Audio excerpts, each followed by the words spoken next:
Welcome back to Jesters of Ravenloft, where a group of comedians try to escape the horrors of the mists. The battle for the fate of the realm raged on. Dell used up her magic beans, which created all sorts of bizarre effects, both helping and harming the werefolk. Tyler was knocked out, got back up, accidentally hit Merrith Glimplimmer, and was subsequently knocked out again. Shadow Nemesis challenged Aesyr Sanguine in a complex yet ill-conceived plan and was promptly taken down by his minions, and New Rogue was unconscious the whole time. As it appeared all hope for our heroes was lost, Denton Arthur arrived in a wall of mist with an army of robots. But will it be enough to turn the tide of this critical battle? I doubt it.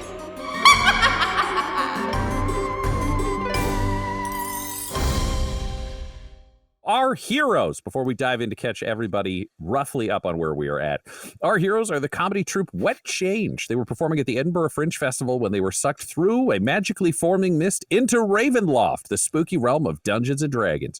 It turned out they were summoned by Ezra accidentally, the god of the mists who was trying to find heroes from another dimension and accidentally ended up with 4 sketch comedians. During their time here, they have been gifted with powers, cursed with curses, and trained in traditional D&D classes. We have Borovic, who is trained as a bard, a visual bard. She is using a stylus, the reality blade, to be able to carve her magic into the air around her. She also is able to talk to ghosts. So her hair is always blowing in a quiet wind, and she has spooky dog reflectory eyes. She's real magic now. There's our friend Tyler. He's a blade singer, meaning he is a wizard who kicks ass. He comes out with a giant sword and fights. He is a glass, what do we say? It wasn't a glass cannon. It was a hammer. Glass hammer. That was it. He's coming in to punch close. Sometimes it'll break. He's also green. He's got giant horns. He's got a pinky he can remove to do magic. He's also the only member of the party with a direct tie to Ezra who can talk into his brain. There is New Rogue, because Guy Bradford's dead. Guy Bradford died pretty early and then was brought back as a character who named himself New Rogue. He's got spectral ghost limbs from his elbow to the ends of his hands and from his knees to his feet. They are ghostly limbs that kill anything he touches except for the goat that he loves so much, Jack Magnum, who was also given to him by the mists. He is a cleric of Ezra, the god of the mists. He's excited to protect the world. He's very moral. He wants to protect his friends and heal everyone and everything with prayers that are a little overtly sexual, but he's kind of unaware of it. Then there is Adam, who became Shadow, who became Shadow Nemesis. The realm has broken his brain. He has a symbiote now a la Venom, which he can feed by either eating brains or by wasting people's time, and he does not like wasting people's time. He's trained as a barbarian, harnessing even more of the dark rage inside him, and has been determined to rise up and claim power for himself. I think the villain of a Saturday morning cartoon is pretty fair, except with a lot more homicide. In their first realm, our heroes overcame the Dark Lord, defeated them. They were replaced by Shadow Nemesis. Shadow Nemesis thought it was all going to be fun and games because he discovered afterwards, becoming a Dark Lord makes that realm your own personal hell. So he had every one of his crimes revealed. Every person he'd fooled into joining him turned against him, and they basically chased him out of the realm with pitchforks and weapons. But he was ready to go along with his friends, this party, and 2 other people who joined them on their quest. The first, Dr. Deputy, an evil squire of the Black Knight who swore himself to Shadow Nemesis when Shadow Nemesis took on that mantle. And they were also joined by Rumple Foreskin, a horse named by Chat really early in the show that none of us knew was going to be significant enough to be named something other than Rumple Foreskin. So Rumple Foreskin it is, a bone horse with fire in their heart who is determined to find the other bone horses of Baleen somewhere in Ravenloft. They are a Mistwalker and have joined our party. This party moved into a new realm along the way. They've had a variety of different adventures. The chosen one of this realm, the first realm was Shadow Nemesis. The chosen one of this realm turned out to be New Rogue, who is battling with his faith, loving this goat, going on adventures and trying to figure out what it means to be a chosen one, as well as what it means to be a cleric, and maybe a little bit of what it means to be a person. This party set out and met a number of things along the way. They traded bodies with dolls by accident before winning their bodies back, except for the Dr. Deputy, whose body was murdered by Adam and then lied to about it. He's still a doll. The party moved on, met Denton Arthur, who was an elderly artificer running a place called Protection Town, and a gorgeous village run by all robots, basically maintaining it and keeping monsters away that are in the woods, because Denton Arthur had lost everyone before he was able to build enough robots to protect them. But he sent our heroes on a quest. They had a confrontation with Aesyr Sanguine, an evil demon lord who created doppelgangers of the heroes, and using lightning blasted those doppelgangers throughout the realm, guaranteeing that these individuals and the band Wet Change would be cursed by all of the inhabitants of this realm, so they could not become heroes and ultimately stop him. Didn't stop him from trying. They went off to try to stop the doppelgangers. The first they chose to face off with was Streamlabbing Tyler, the evil version of Tyler. Along the way, They fought stone gargoyles. They celebrated Thanksgiving. The party turned against itself, at least once every 3 episodes. Shadow Nemesis was cursed with having to tell the truth with a bracelet, so he fled into Adam's mind, and that's when we learned that Adam had multiple personalities. But they found their own accord, and the team eventually became friends with the werefolk, traveled to the Rootless Evergreen, a floating tree that is 10 stories tall and nearly a mile wide in its root system, and battled to save the werefolk because in all of their shenanigans, they were not aware and then became aware that there's time dilation in Ravenloft. So every other hero was defeated, and a grand army under the leadership of Aesyr Sanguine and the 3 surviving doppelgangers had arrived. Our heroes desperately tried to defend the werefolk when everything went wrong because they had been betrayed by the doctor deputy who believed that he was never getting a body and that Adam was here to stay, and he just couldn't stand him being good. In the ensuing battle, our heroes got their asses kicked, unfortunately, because they had a good plan, but the doctor deputy really blew it for them. New Rogue was taken out almost instantaneously, closely followed by Tyler, though he used his death loop watch voluntarily, risking his own life to get one more shot at the demonic lord. Shadow Nemesis tried to do a brilliant plan, knowing that Aesyr Sanguine was similar to him, rappelling down into combat and asking the enemy to look at him. And when they did, he was like, this is a plan. And it didn't go well. He did convince the Doctor Deputy to rejoin our heroes before, while trying to do a monologue, he was beaten into the ground with hammers. Meanwhile, on the other side of the tree, Del took all of her magic beans and hurled them, trying to save the non-combatants from the werefolk clan, causing a great deal of chaos before ultimately she was struck down by her foes, only at the last second when the mist provided from chat for a mist portal to open and Denton Arthur and all of the robots from Protection Town to sweep out and engage the demonic forces as she drifted into unconsciousness. That is where we left things in our previous adventures. If everybody's ready, time for us to journey into Ravenloft.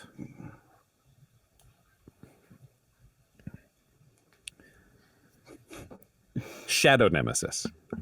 As the last to fall, looking at Dr. Deputy and feeling yourself hit with hammers, you collapse to the ground and you sink into darkness before visions start to come to you. You have these brief moments of looking up and seeing robots with flamethrowers attacking the demons in the other armies. Ooh. You see flying robots with their rifles firing into this hellish force.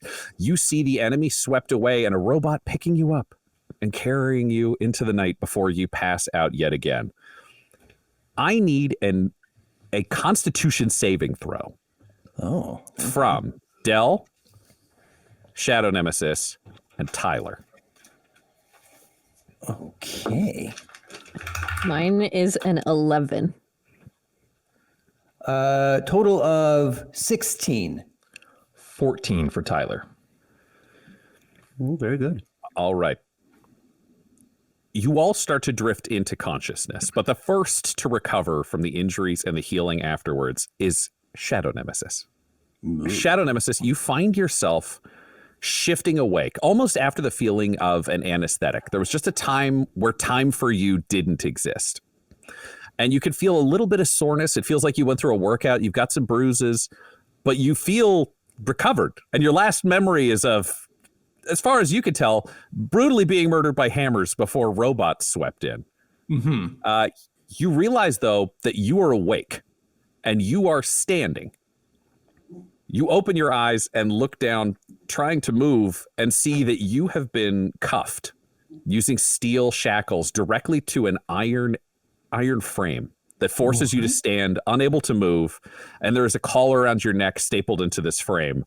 As you twist your head around, you see that you are in some kind of, you would assume, based on the cool air and a little bit of the dankness in it, an underground space. There are no windows.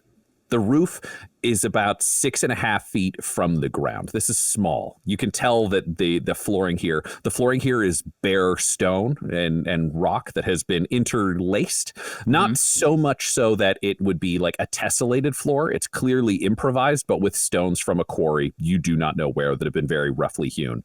The walls themselves are a mix of metal panels that appear to have been hammered or riveted together. And the ceiling is much the same, that you can see crossing X-beams of support. There is a door opposite you. This entire room is about 20 by 20. It is a wooden door with the classic little iron prison bars in a small window that has a padlocked doorknob. You can see that it's got a thick lock put in above it. It's not padlocked in and of itself. This isn't like a real estate. I mean, there's a large locking mechanism around the knob on this door. As you look left and right, you see that there are 3 other frames in this room. To your left, you can see Dell, and what you would assume, based on your feeling and what you can see of the frame around your hands, in a similar position. You realize when you look at her that there are actually 2 collars being worn. There's one that is a simple kind of brass collar, the same as the ones around your wrists, that is holding you in place on this armature, and a second one that is glowing with blinking gems around it. Oh. Can you roll me an Arcana with advantage? Okay. I'm thinking like, those mutant colors like from X-Men, but let me I don't know what that means. Oh, well, like with like dull, like the mutant powers, they wear these like little collars. Okay. Honestly, if you're thinking that already, forget the Arcana. Between your thoughts of X-Men mutant powers that you would legitimately have and the collar that you had seen for some brief moments on Rumple Foreskin's horse body back at the cottage. Oh, yeah. Realizing that this is probably an anti-magic collar that is being worn. When you look to the rest of the room, you see that Tyler is in an armature to your right, and in front of the 3 of you, you can see New Rogue. The thing that is perhaps, there are 2 very disturbing things that you would realize in this chilly room. One, all of you are in your underclothes. You are not wearing armor. You do not have weapons. There are no helmets.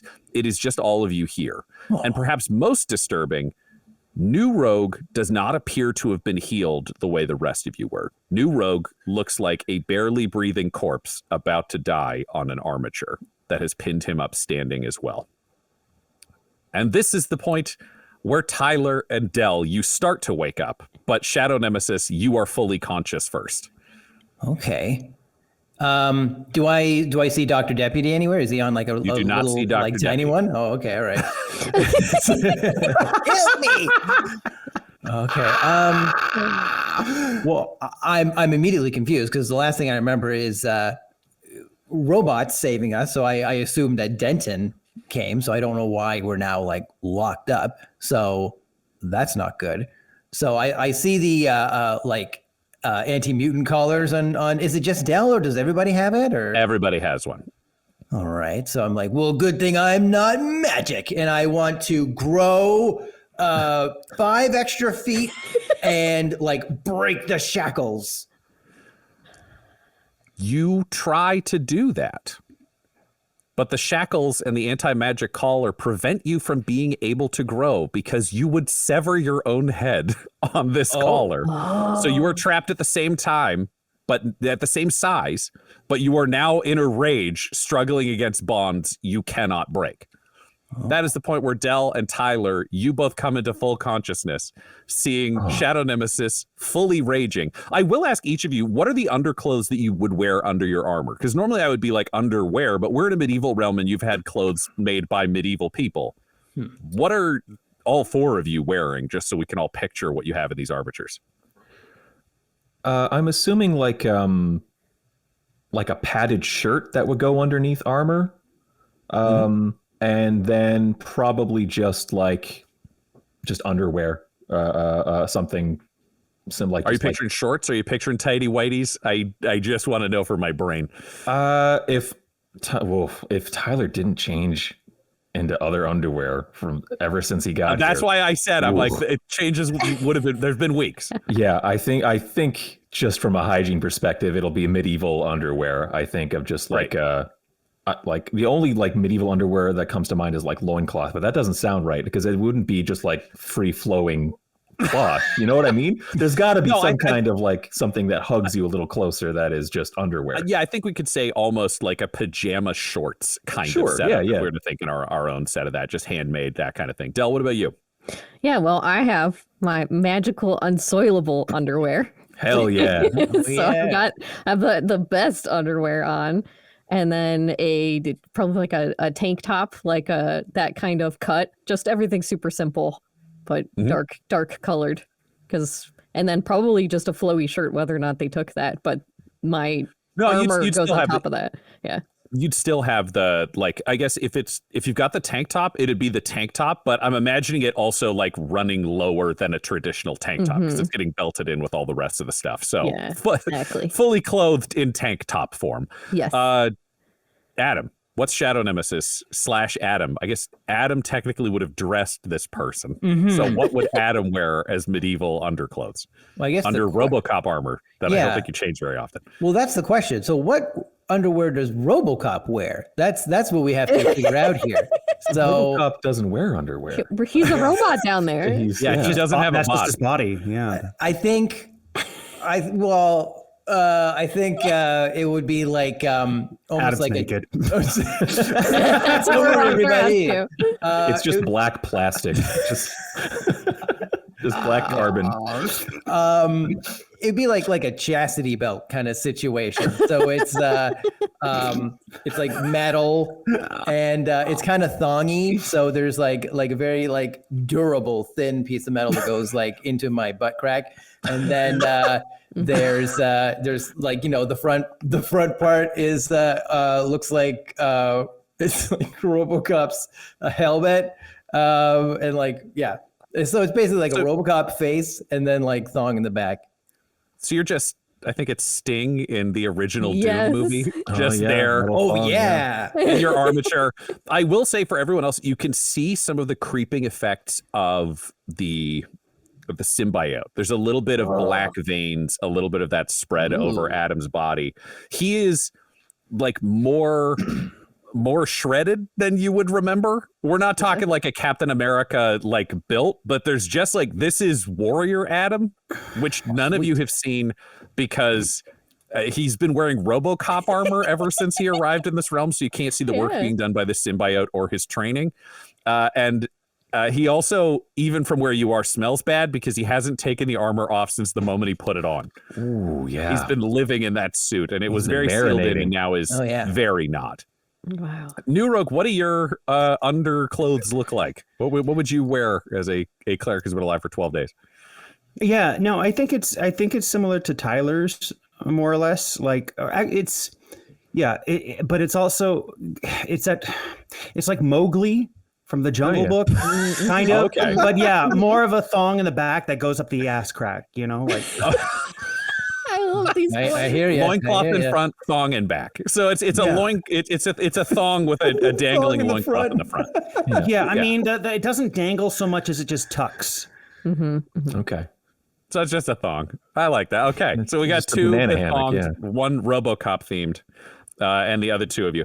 You both, Del and Tyler, come to consciousness and see the injured New Rogue and Shadow Nemesis freaking the hell out, just shaking every muscle corded, struggling against his bonds. What do you say? What's happening? Oh my gosh, are we dead? Is this hell? What's happening? Oh, I'm chilly. Shadow Nemesis, Adam. Come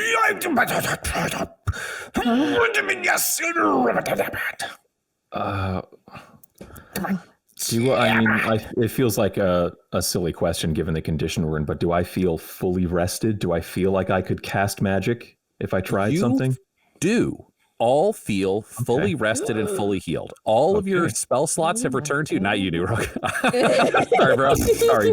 Everybody else, though, fully healed, and your spell slots are fully available. But what you feel from the collar at your neck is, it's like there is a wall between you and your usual magic. Normally, you can feel some of the flow of the magic. In world, I don't picture you as knowing kind of like spell slots. It's a little too like abstract, but there is a certain amount of magical energy that you can feel yourself able to channel. It's like a muscle. You can do a couple of lifts of a lighter weight or one big lift, and then it's just a level of magical exhaustion, for lack of a better term.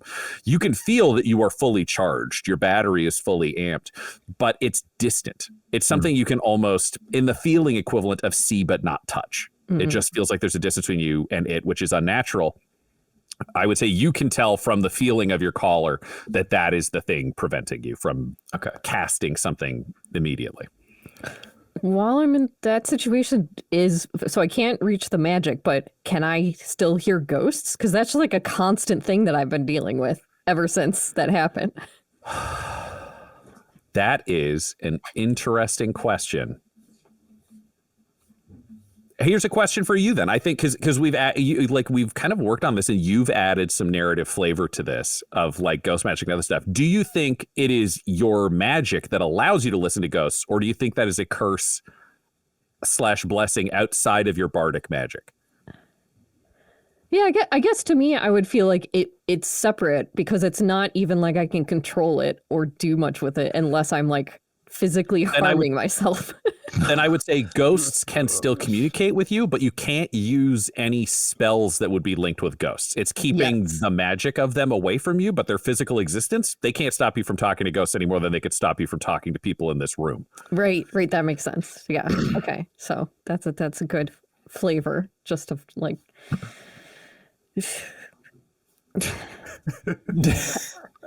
Tyler. Yeah. What do we do? I don't know. I thought I was dead. I thought I was dead. Guy? I mean, New Rogue? New Rogue, can you hear me? Why does he look like that? What happened to him? I don't know. I didn't see anything. I was on the other side of the wall. I think we're wearing those mutant collars from X-Men that kind of stunt your powers. Yeah, I can't. Yeah, I tried to bust out of here, but I can't even do my cool growing thing. Looking around, Ryan, these metal frames that we're in, these collars, do they look forged in a like a smithy, or do they look like they were made by a technologically advanced inventor? You would guess technologically advanced inventor. This isn't. You've seen the more cobbled together versions of the mountains where all the cannibals were living. You've seen cobbled together traditional kind of evil made by orcs and Lord of the Rings tech. Sure. This all seems like there may have been limited supplies, example the floor, but it looks pretty machined and thought out and sturdy.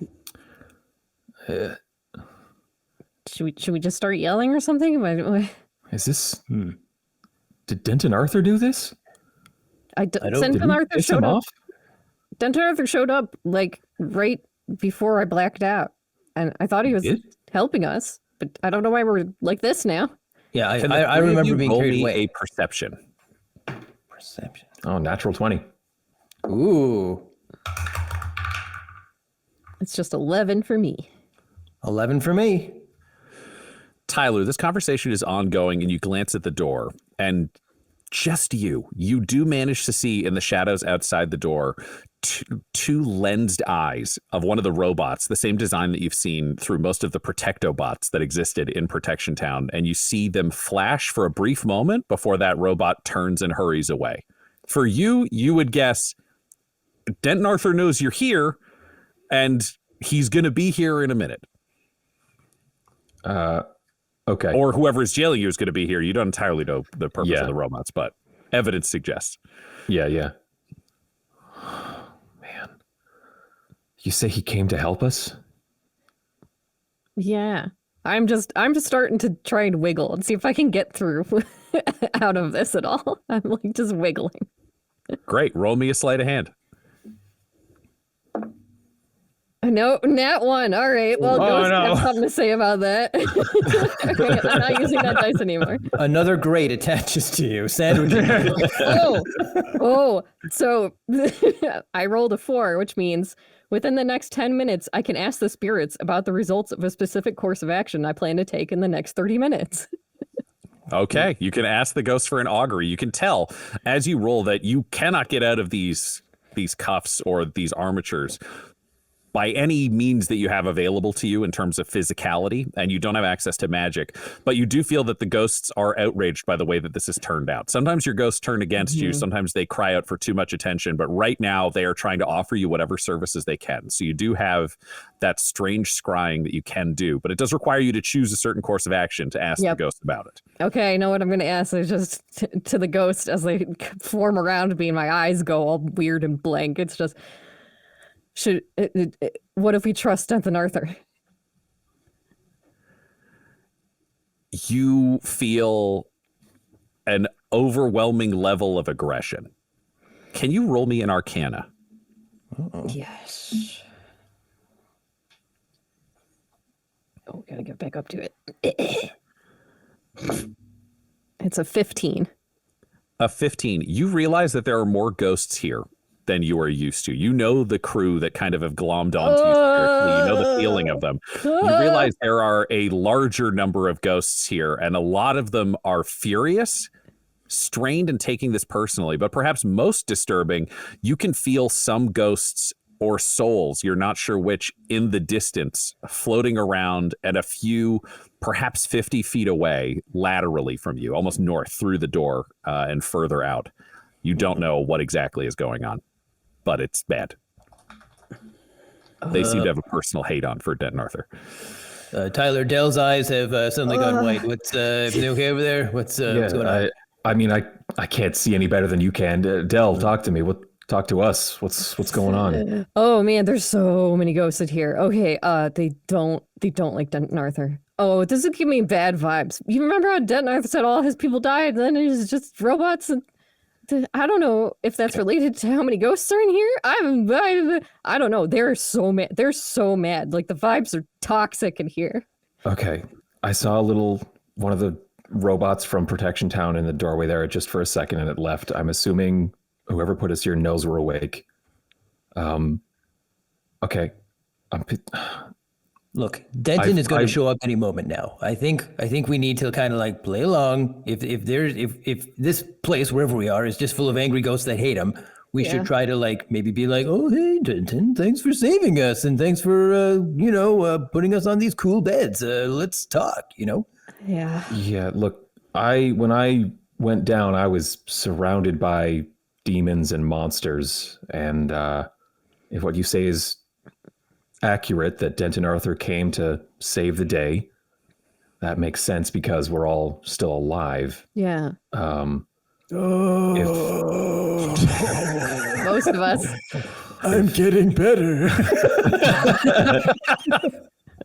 If that's the moment you all start hearing metal footsteps coming down the hall outside the door. You have a brief moment to say anything else you want to say in any hope of it being hidden. The ghosts say don't trust him. If Denton Arthur saved the day and really turned things around and killed Aesyr Sanguine, I think he might be the new Dark Lord. Oh, okay, we'll play it cool. Can you tell ghosts to like go on reconnaissance and like search the place and get back to you? This is when you hear the lock turning in the door. The knob turns and it swings open. And in steps simultaneously the Denton Arthur that you know, and disturbingly, he's wearing the RoboCop armor suit that was taken off of Shadow Nemesis. Oh, He's stepping forward with it fitted to him, and he has just a triumphant look of relaxation and glee on his face. You realize you'd seen him in a darker, sadder, more defeated way. And now he seems almost spry and energized in a way that is deeply disturbing to people who are kind of shackled to armatures in front of him. And he just says, it's good to have you here. You guys did great things, just great things for this realm, except for him. And he points to New Rogue. Piece of shit. Fuck Ezra. So I want you all to know that I could finally do what we all wanted to do and just eliminate Aesyr Sanguine and all of the evil. You brought it together, and I want to make it clear to you that happened. And he snaps a finger, and you see two robots wheel in a small serving tray with a silver top. And he takes the top off, and you just see Aesyr Sanguine's head. Just a severed head looking agonized. He's took that off of him. Whole army went goo. Just gone.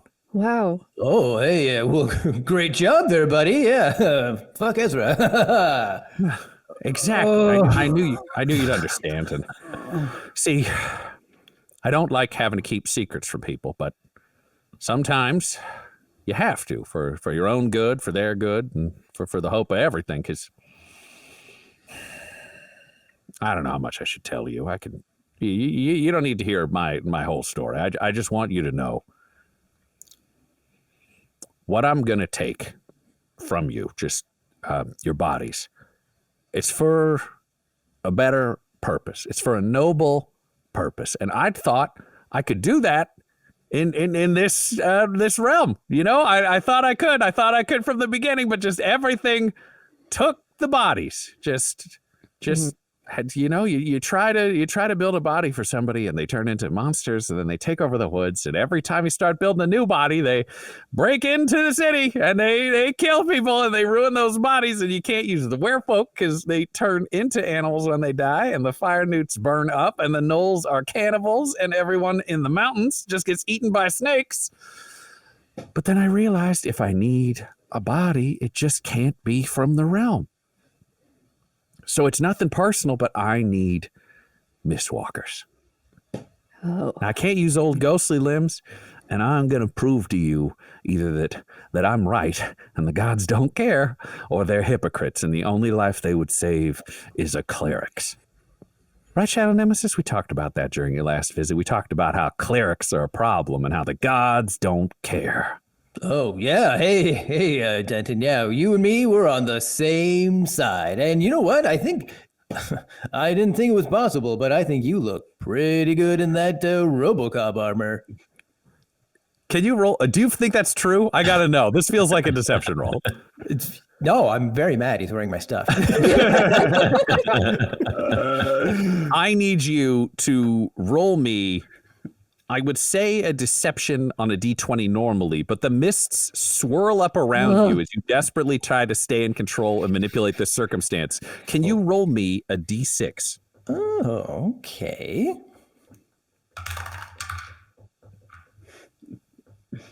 Two.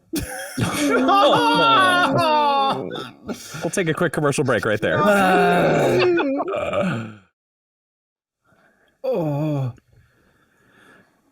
Shadow Nemesis, you do tell your lie, but your rage just overcomes you before it fully passes, overpowering you, almost like one might say, a bracelet of hateful truth for a brief moment.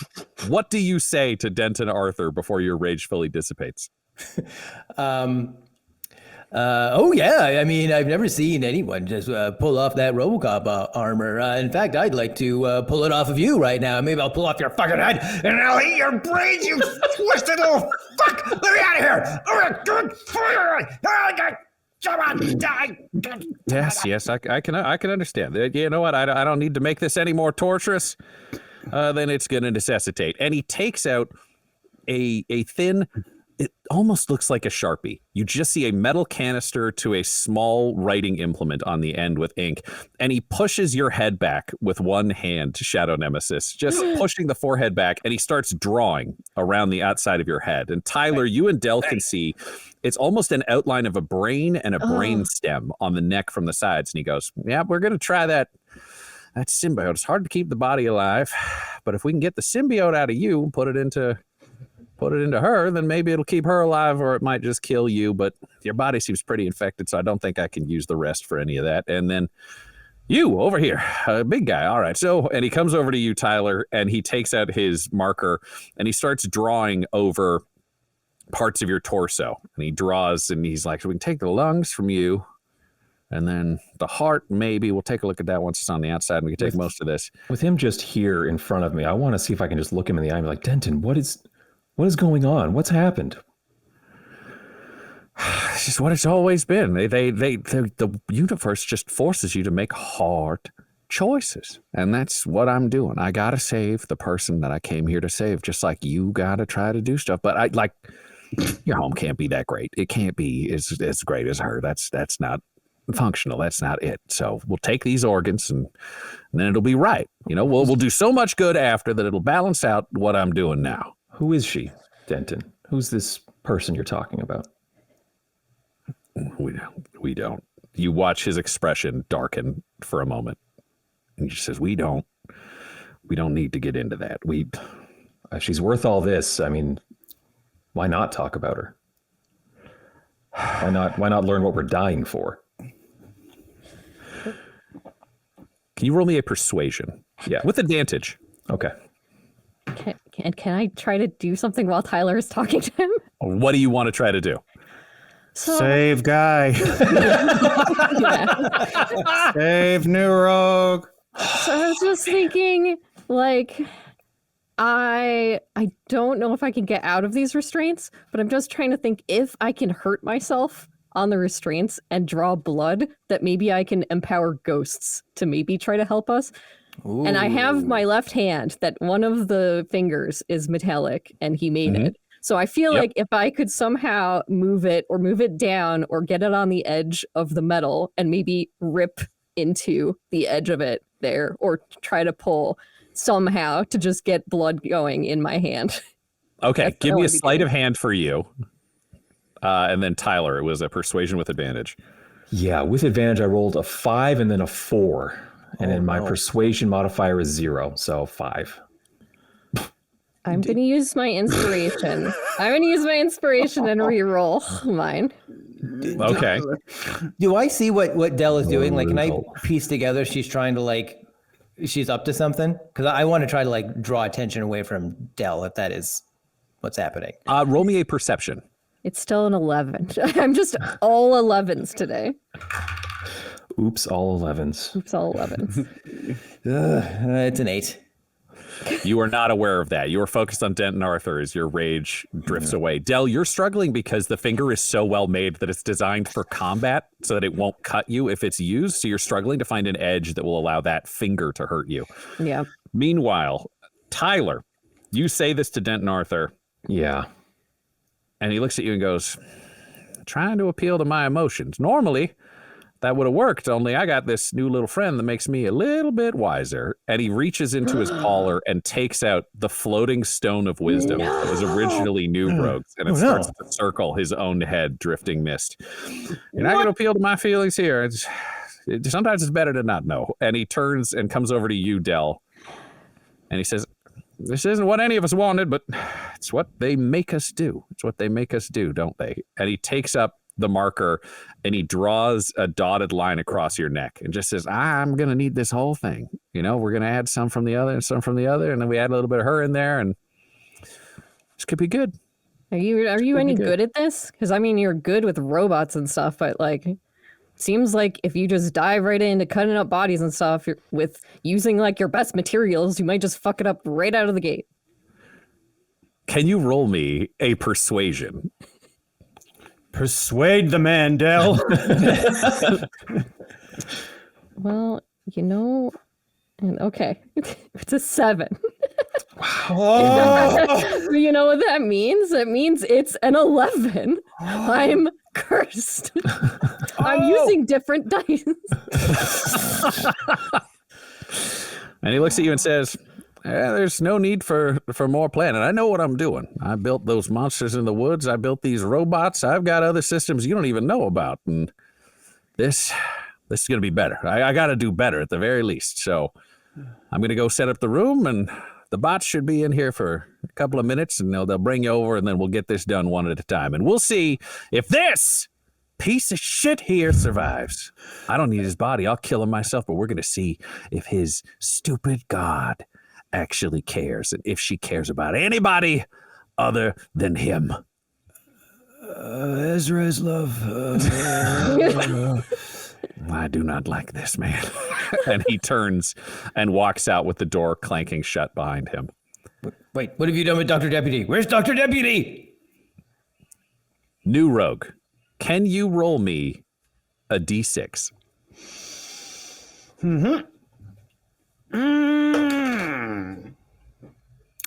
It's a 6. Yay! Noise. Denton blows up, and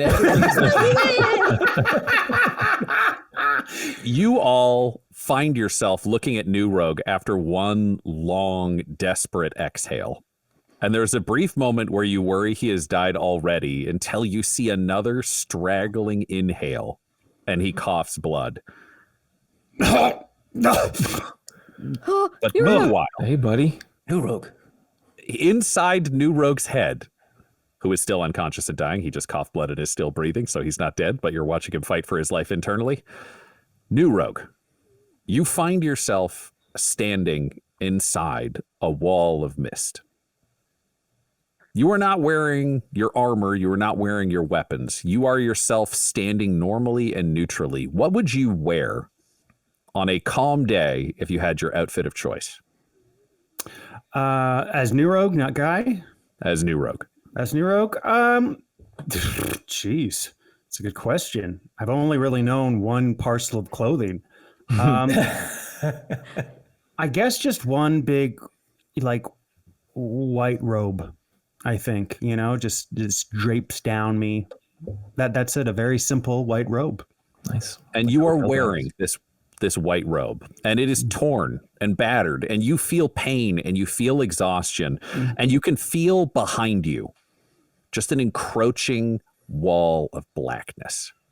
You can feel death pursuing you as you stand surrounded by gray, dark mist in your white robe, injured and battered.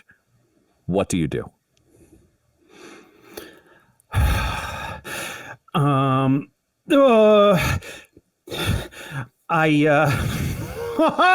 God, pressure's on.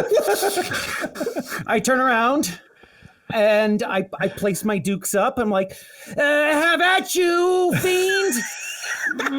You take on the might of the warrior of Ezra.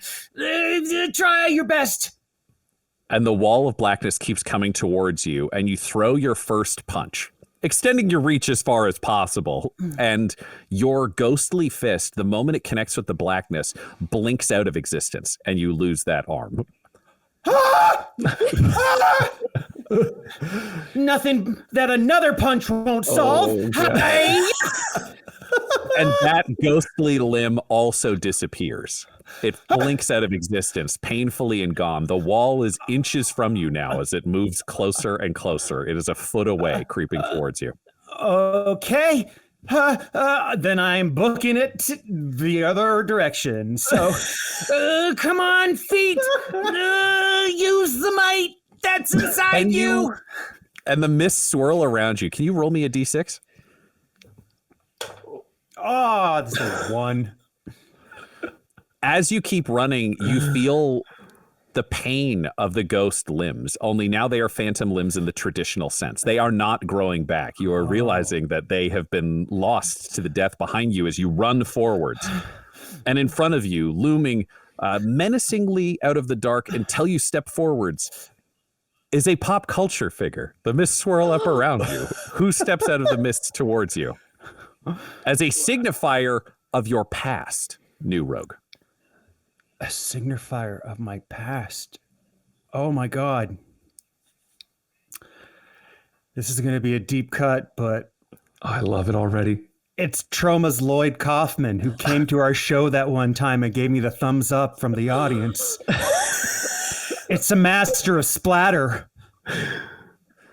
And Lloyd Kaufman steps out of the darkness. Ew. And shall be voiced by Adam. What? Adam, what does Lloyd Kaufman say to New Rogue, representing the meaning and life of his past? Oh, well, I'm not, I mean, I kind of know who Lloyd Kaufman? Is that what you said? I'm semi-aware of him. Yeah. What did he say to you exactly at your show? What did he say? He was just like... He just gave us the thumbs up. That's all. Like, and it was a very happy memory. All right. Oh, and I have to tell New Rogue... Whatever you want to do as Lloyd Kaufman. We're officially overthinking it. Whatever. All right. I give him another thumbs up. You're like, hey, guy, remember me? I'm Lloyd Kaufman. Now, do I, like... New Rogue knows this person, right? Because New Rogue, this is what Guy remembered. So yeah, New Rogue has a brief understanding of who Lloyd Kaufman is, and Lloyd flows back into the darkness. New Rogue, what do you take away from this? I'm here to help you.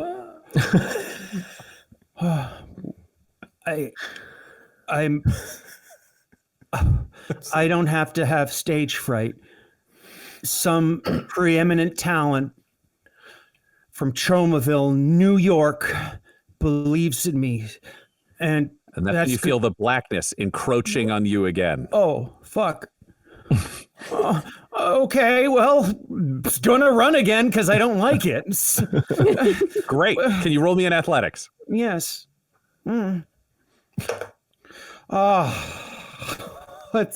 Wait, hold on. I get to and I get to add another thing. Okay, so that is an 8. You are sprinting forwards, buddy. and the mists are swirling around you, and you feel like you're trying. It should be in a straight line, but you can feel yourself almost shifting directions, as though the world around you is changing, and the darkness is getting closer and closer. It's about 6 feet behind you now after your first break, just closing in. And that's when another pop culture figure steps out of the mists in front of you, revealing themselves. This one representing New Rogue's present. A pop culture figure. It's gonna be Hank Hill, man. It's everybody's favorite dad from another time. That conservative icon. You know, he's always living in a world you just can't seem to contend with. Tyler, Hank Hill has one sentence to explain, contextualize, and impart wisdom about New Rogue's present. I'll tell you what, New Rogue, that massive wall of darkness ain't right. But Hank! And Hank is gone, and the darkness is closing in, and you have to keep running. And you realize you may learn something great in these mists, New Rogue, if you can be fast enough. Or you may be lost to death. We'll take a quick commercial break right there.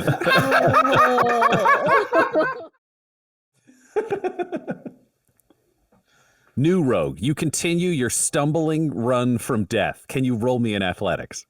But I ain't got no hands. No, I'm just joking. I almost fell. Hold on. Oh, are you fucking kidding me? That's an 8 again. Fuck.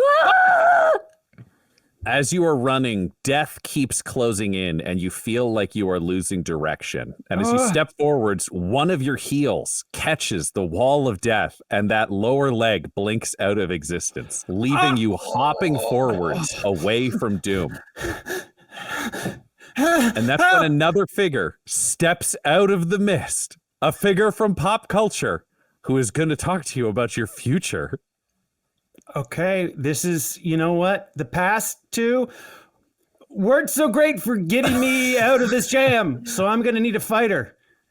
And who's better fighter than Prince of all Saiyans, Vegeta! Goku's a better fighter. No, Vegeta! Immediately, Goku. Del, Yeah. Vegeta, you step out of the mists, running alongside this hopping one-legged figure. What is the moral or lesson you try to impart with words to New Rogue about his future? Hey, man, sometimes when you got bad guys, and then with power of friendship, maybe they're your friends. Anti-heroes out. He runs. Hell yeah. Say that again. I didn't get that. No. And you keep hopping forwards and away from death. Can you roll me an athletics at disadvantage? Oh, because I only have one leg. Oh. Yeah.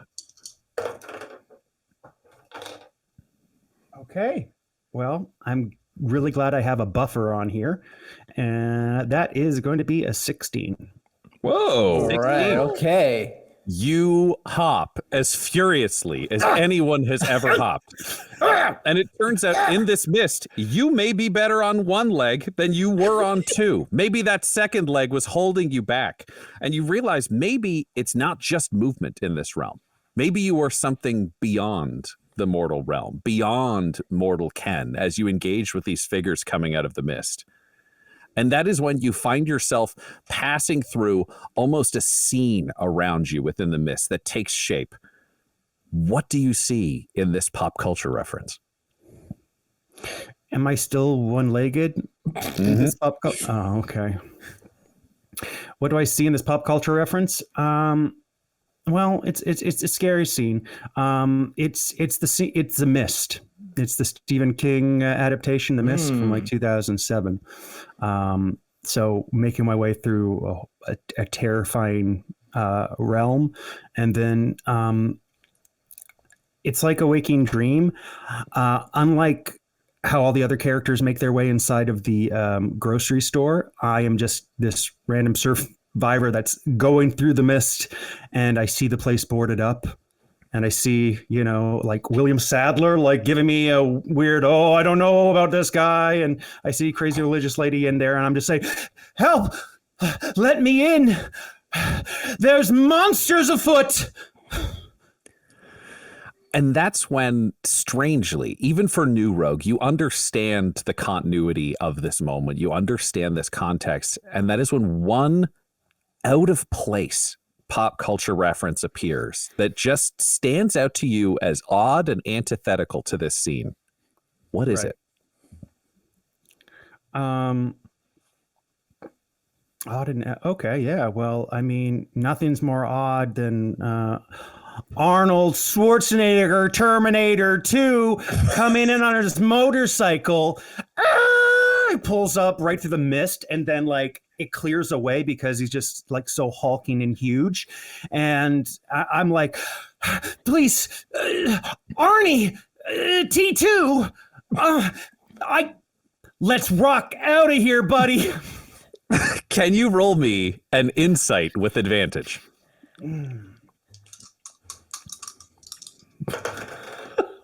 Oh, it's a 6.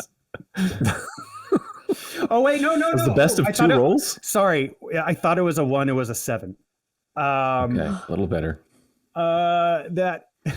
It's a 9. Fuck. And you hop on this motorcycle with Arnie, determined you can get away from the mists, determined this can happen. Feeling even your spiritual life ward tattoo, you have Arnie in front of you and Arnie behind you. And that's when you realize, even on this motorcycle, you aren't escaping the black oncoming wall. You realize, even though you've been drawn into these, as the back wheel of the bike gets caught by the blackness and disappears, and it starts to scrape on the pavement, and your other leg is caught and blinks out of existence, and you can just feel dissolution closing in and around you, you realize these mists aren't reality. These pop culture references aren't your current reality. This is all something that is strange and obfuscating and menacing. This is all a vision from Ezra. What is the message that Ezra is trying to give you? What do you think you need to do to escape death based on the symbols Ezra has given you? Oh, wow. Okay. Wow. Surprisingly poignant, if I do put this together. I can't hide away in childish fantasy. I can't depend on others, like in the grocery store, to help me. I can't depend on Arnold Schwarzenegger, the T-800, to save me. Hank Hill was useless. And you know what? Prince of all Saiyans, anti-heroes for life. Yeah. Maybe even turn away from Aesyr a bit and depend on myself. And this poignant lesson washes over you. You realize that you can't rely on the safety of childhood. You can't rely on other heroes. You can't rely on things just working out. It's not going to be handed to you just because you ask for it. And you realize this is a message not just from yourself to yourself, but from Ezra to you. Ezra helps those who help themselves. And Ezra's clerics help others on Ezra's behalf. And you find yourself jolting awake with a deep breath and finding yourself in a room with the rest of your friends. And it is a shock to you because you feel invigorated. You feel the walls of death blasted back. And all of you look as a faintly glowing New Rogue immediately heals fully. His entire body refreshed, his injuries disappearing, a faint glow of a mist halo forming over his head and disappearing. As New Rogue, you go from, in many ways, a newborn stranger to an adult accepting a calling. And that's the end of this first episode. Ooh. end of this episode, listener, but next week you could become a watcher and affect the Jesters' adventures by joining our Twitch stream, which happens every Wednesday night at 8:30 p.m. Eastern Time. That's Toronto time. If you join our Twitch chat, you can give the cast magical items, name NPCs, and decide the events that shape Ravenloft. So, catch up on the story, follow Dum Dum Dice on Twitch, and join our weekly stream right away. Jesters of Ravenloft features the voices of players Tyler Hewitt, Borovic, Guy Bradford, and Adam McNamara, alongside Dungeon Master Ryan LaPlante. This episode was edited and mixed by Laura Hamstra, and Jesters of Ravenloft's artwork was created by Borovic at delborovic.com. That's DELBOROVIC. Our theme song is Dark Mysterious Halloween Night by Sound Gallery by Dmitry Taras, and our ad breaks use the tracks No Control and Chiefs by Jazzar, JAHZZAR, whose music is available at freemusicarchive.org. For all things Dum-Dums and Dice, including merchandise and how to join our Patreon, you can visit dumdumdice.com or find us on social media at dumdumdice. That's DUMBDUMBDICE. Now get out of here before the mist gets you too!